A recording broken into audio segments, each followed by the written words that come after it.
एक गांव में एक अमीर जमींदार रहता था। उसे अपने पैसों पर बड़ा घमंड था। जितने अधिक पैसे उसके पास थे उतना ही वो कंजूस भी था। अपने खेतों में काम करने वाले किसानों से वह खूब काम करवाता, मगर पगार कौड़ी भर भी न देता। मजबूर के गरीब किसान मन मार कर उसके खेत में काम करते। उसी गांव में रामू नामक एक किसान रहता था। उसके पास थोड़ी सी जमीन थी। उसी में खेती बाड़ी करके वह अपना और अपने परिवार का गुजारा चलाता था। रामू बड़ा मेहनती था। वह दिन भर अपने खेत में काम करता और अपनी मेहनत के दम पर इतनी फसल प्राप्त कर लेता कि अपने परिवार के लिए 2 वक्त की रोटी जुटा सके। गांव के बाकी किसानों के पास रामू के मुकाबले अधिक जमीनें थीं। वे रामू की मेहनत देखकर हैरान होते कि कैसे इतनी सी जमीन में वह इतनी फसल उगा लेता। एक साल गांव में भयंकर सूखा पड़ा। बिना बारिश के खेत खलियान सूखने लगे। गरीब किसानों के पास सिंचाई की कोई व्यवस्था न थी। वे सिंचाई के लिए बारिश पर ही निर्भर थे, इसलिए उनकी सारी फसल बर्बाद हो गई। रामू के साथ भी यही हुआ। अपने छोटे से खेत में वह किसी तरह अपने परिवार का पालन पोषण कर रहा था। अब उनके सामने भूखों मरने की नौबत आ गई। मजबूरी के कारण वह गांव के जमींदार के पास कर्ज मांगने गया। जमींदार कंजूस तो था। उसने सोचा कि यदि उसने रामू को अब पैसे दे दिए तो यह लौटा नहीं पाएगा, इसलिए इसे अपने खेत में काम पर लगा लेता हूँ।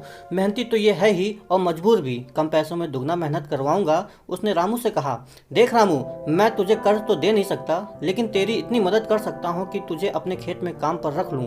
तुझे महीने के 1000 रुपए दे दूंगा। पर मालिक, दूसरे किसान तो 2000 पाते। रामू बोला, करना है तो कर, वरना मेरे पास किसानों की कमी नहीं है, ये जमींदार ने बोला। मजबूर रामू क्या करता, हामी भरकर घर लौट आया। अगले दिन से जमींदार के खेत में काम करने लगा। मेहनती तो वह था ही, वह खूब मेहनत और लगन से काम करता। उसने 4 महीने का काम 2 महीने में ही कर दिया। यह देखकर जमींदार बहुत खुश हुआ, लेकिन इसके मन में मक्कारी जाग उठी। उसने सोचा कि 4 महीने का काम तो इसने 2 महीने में ही कर दिया, क्यों ना इसे निकाल दूं, इससे मेरे 2 महीने के पैसे बच जाएंगे। उसने रामू को बुलाया, उसके 2 महीने के पैसे देकर कहा, रामू, यह ले तेरे पैसे, कल से मत आना, अब तेरी मुझे कोई जरूरत नहीं। ये सुनकर रामू परेशान हो गया। बड़ी मुश्किल से उसका घर चला रहा था। अब अपने परिवार का भरण पोषण कैसे करेगा। वह जमींदार के सामने गिड़गिड़ाने लगा कि उसे काम से ना निकाले, लेकिन जमींदार ने उसकी एक न सुनी और उसे काम से निकाल दिया। रामू आंखों में आंसू लेकर घर लौटा। चिंता से रात भर उसे नींद नहीं आई। सुबह उठकर उसने फैसला किया कि वह अब फिर से जमींदार के पास जाएगा और उससे विनती करेगा कि उसे वापस काम पर रख ले। वह जमींदार के घर सामने जाकर बैठ गया। सुबह उठकर जाट जमींदार अपने घर से बाहर निकला तो रामू को अपने घर के सामने बैठा हुआ देखा। उसने रामू से पूछा, क्या हुआ रामू, क्यों आया हो। रामू जमींदार के पैरों पर गिर पड़ा और गुड़ाते हुए बोला, मुझ पर दया कीजिए मालिक, मुझे काम पर रख लीजिए, मेरा परिवार भूखा है, मर जाएगा। जमींदार ने उसकी एक न सुनी और उसे धक्के मारकर वहां से निकाल दिया।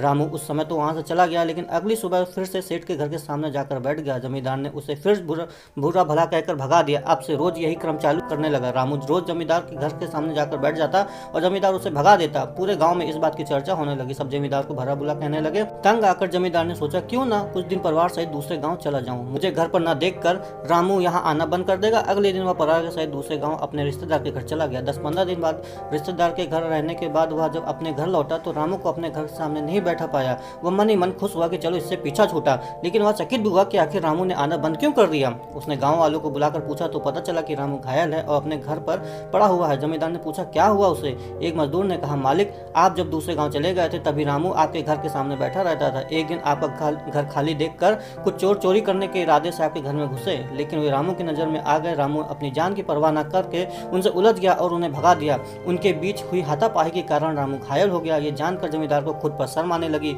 उसने रामू के साथ कितना बुरा किया, लेकिन उसे बाद भी रामू उसके घर पर चोरी होने से बचाने के लिए चोरों से उलझ गया।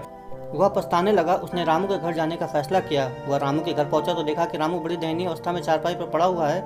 उसके बच्चे भूख से बिलख रहे हैं। यह देखकर जमींदार का दिल भर आया। उसने रामू से अपनी माफी मांगी, उसका इलाज करवाया और ठीक होने के बाद अच्छी पगार के साथ उसे फिर से काम पर रख लिया। तो साथियों, इस कहानी से हमें यह सीख मिलती है कि कभी किसी के साथ बेईमानी नहीं करनी चाहिए। सदा जरूरतमंदों की सहायता करनी चाहिए। अपना काम ईमानदारी से करना चाहिए। मैं आशा करता हूं कि आपको एक गरीब किसान की कहानी पसंद आई होगी।